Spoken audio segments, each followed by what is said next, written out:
స్నేహితులారా, ఈ సమయాన్ని బట్టి దేవునికి వందనాలు తెలియజేస్తూ ఉన్నాను. ప్రేమపూర్వకముగా మిమ్మల్ని అందరినీ వాక్య ధ్యానంలోనికి ఆహ్వానిస్తూ ఉన్నాను. వెలుగు కమ్మని పలుకగా. స్నేహితులారా, మానవ జీవితంలో, ఆధ్యాత్మిక జీవితంలో వెలుగు ఎంత ప్రాముఖ్యమైనదో మనకు తెలుసు.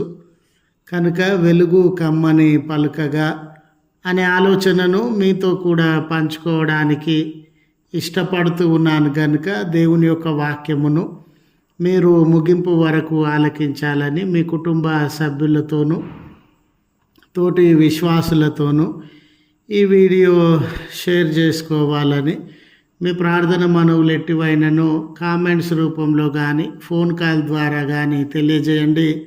నమ్మకంగా మీ కొరకు ప్రార్థించడానికి సిద్ధంగా ఉన్నాము. ఈ వీడియో మీ ఆధ్యాత్మిక జీవితంలో ఉపయోగకరంగా ఉంది అని మీకు అనిపిస్తే దయచేసి ఈ ఛానల్ను సబ్స్క్రైబ్ చేసుకొనవలసినదిగా మనవి చేస్తూ ఉన్నాను. లేఖనము ఆదికాండము 1వ అధ్యాయము 3వ వచనము. దేవుడు వెలుగు కమ్మని పలుకగా వెలుగు కలిగెను. స్నేహితులారా, చీకటి మనమందరము ఎరిగి ఉన్న రీతిగా ప్రమాదకరమైనది. చీకటి మనలో అనేక భయములను కలగజేసేటటువంటిదిగా ఉండినది. ఎన్నో ఆపదలు, అనుమానాలు చీకటిలో మనము పొందేటటువంటి వారంగా ఉంటాం. అదే చీకటి నందు ఏ జీవి కూడా మనుగడ సాధించదు. మనుగడకు విరోధంగా చీకటి ఉండినట్లు మనం గమనిస్తాం. చీకటిలో అసత్యమ కార్యక్రమాలు, మరి అసాంఘిక కార్యక్రమాలు ఎన్నో జరిగి మానవ జీవితము గందరగోళానికి గురయ్యే ప్రమాదము ఉండింది. లేఖనముల యందు మనము గమనించిన రీతిగా సృష్టికి పూర్వం దేవుడు ఈ సృష్టిని కలుగజేయడానికి ముందు కటికమైనటువంటి చీకటి ఆవరించి ఉన్న సందర్భాన్ని మనము చదివినటువంటి వారంగా ఉన్నాం. ఈ చీకటి అనేది సృష్టికి చాలా ఆటంకంగా, జీవుల యొక్క మనుగడకు, భవిష్యత్తుకు ప్రమాదకరంగా ఉండినటువంటి సందర్భం. ఆ కటిక చీకటిలో ఏ జీవి ఉండలేదు, మనుగడ సాధించలేదు.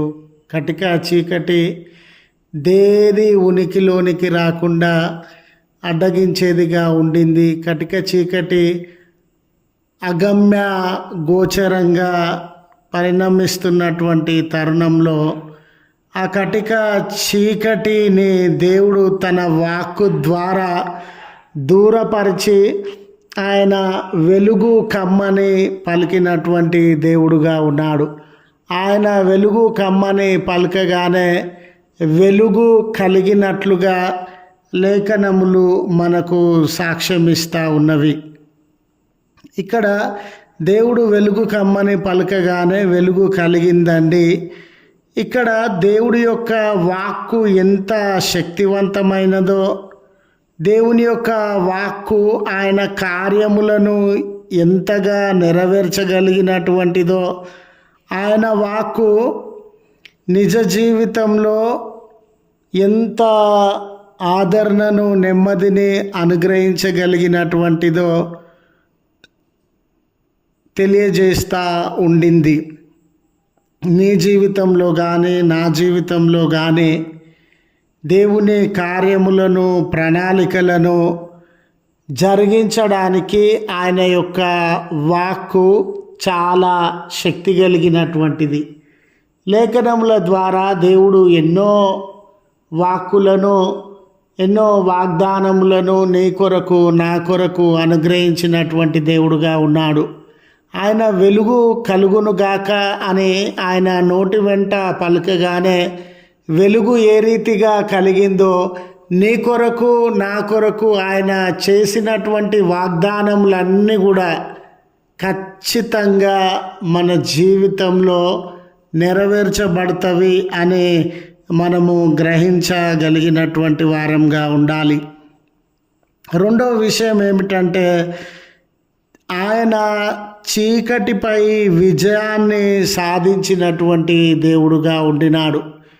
చీకటి ఎన్ని ప్రతికూలతలకి, చీకటి ఎన్ని బంధకాలకి, చీకటి ఎటువంటి సాతాను శక్తులకి నిలయంగా ఉండిన ఆ చీకటి పైన దేవుడు విజయాన్ని సాధించినటువంటి వాడుగా ఉండినాడు. ఈరోజు ఎవరెవరు చీకటి చేత బాధింపబడుతూ ఉన్నారో, సాతాను శక్తుల చేత, బంధకముల చేత, నెగటివ్ ఎనర్జీస్ చేత పీడింపబడతా ఉన్నారో, వారందరి జీవితాలలో ఉన్న చీకటిని ఆయన దూరపరచుటకు శక్తి కలిగినటువంటి దేవుడు.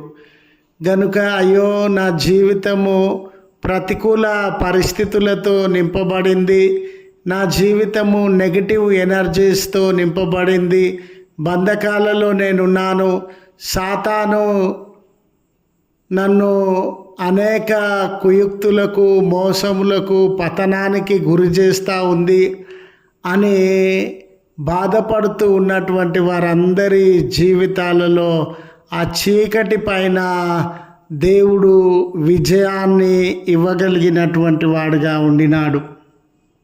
చీకటిని పారద్రోలి ఆయన విజయాన్ని ప్రసాదించగలిగిన దేవుడుగా ఉన్నాడు.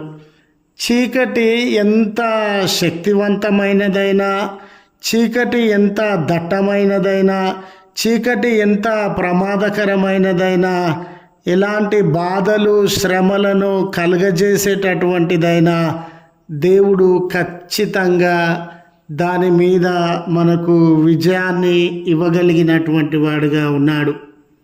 అలాగుననే స్నేహితులారా, యేసు క్రీస్తునందు పాపం అనే చీకటి, మరణం అనే చీకటి, లేక అజ్ఞానము, విరోధ భావములు, సత్యము ఎరగనటువంటి స్థితి, ఆధ్యాత్మిక లేమి, కొరత, వీటన్నిటితో, ఇలాంటి చీకటిలతో మన జీవితం నింపబడినప్పుడు ఆయన వెలుగుగా ఈ లోకంలోనికి వచ్చి పాపంలో నుండి వెలుగులోనికి, మరణంలో నుండి వెలుగులోనికి, శాపము నరకంలో నుండి జీవమనే వెలుగులోనికి మనల్ని నడిపించినటువంటి వాడిగా ఉండినాడు.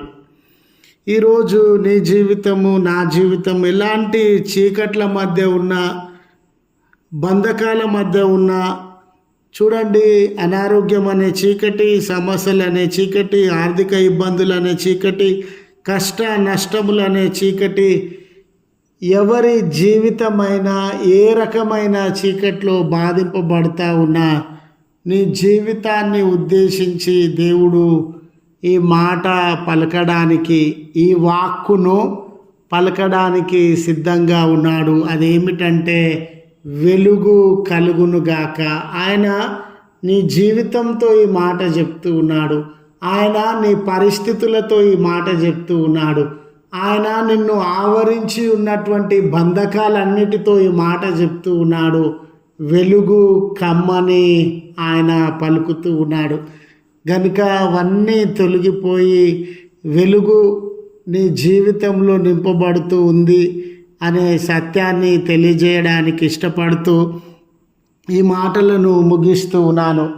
ప్రార్థించుదము. కృపగల తండ్రి, ప్రేమగల మా రక్షక, నీ పరిశుద్ధ ఉన్నతమైన నామమునకు కృతజ్ఞతలు తెలియజేస్తూ ఉన్నాం.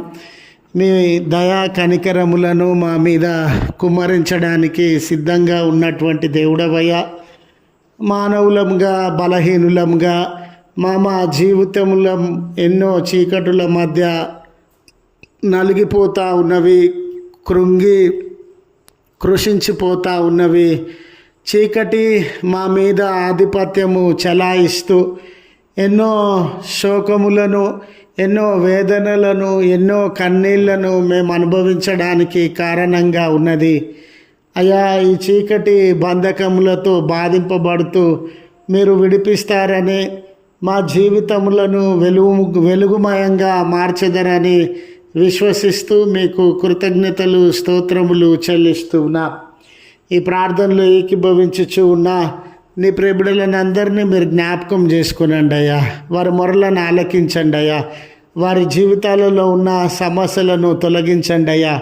ఏ కుటుంబము, ఏ వ్యక్తులు తండ్రి దేవా అని ఈ ప్రార్థనలో ఏకీభవించుచు ఉన్నారో మేలుకరమైన జీవితాన్ని, వెలుగుకరమైన జీవితాన్ని వారి జీవితాలలో మీరు అనుగ్రహించుమని అయ్యా. బర్త్డేస్, వెడ్డింగ్ యానివర్సరీస్ జరిగించుకొనుచు ఉన్న నీ ప్రియబిడ్డలను కనికరించి నూతనమైన దీవెన ఆశీర్వాదము ఈ సంవత్సర కాలమంతా వారిపైన ప్రసాదించి దూర ప్రయాణముల కొరకు సిద్ధపడుతూ ఉన్న బిడ్డలకు మీ భద్రతనిచ్చి నడుపుమని క్రీస్తు పేరట వేడుకొనుచు ఉన్నాము తండ్రి. ఆమెన్. తండ్రి, కుమార, పరిశుద్ధాత్మ త్రియేక దేవుని దీవెన మనకు తోడై ఉండి మనలను కాపాడును గాక. ఆమెన్.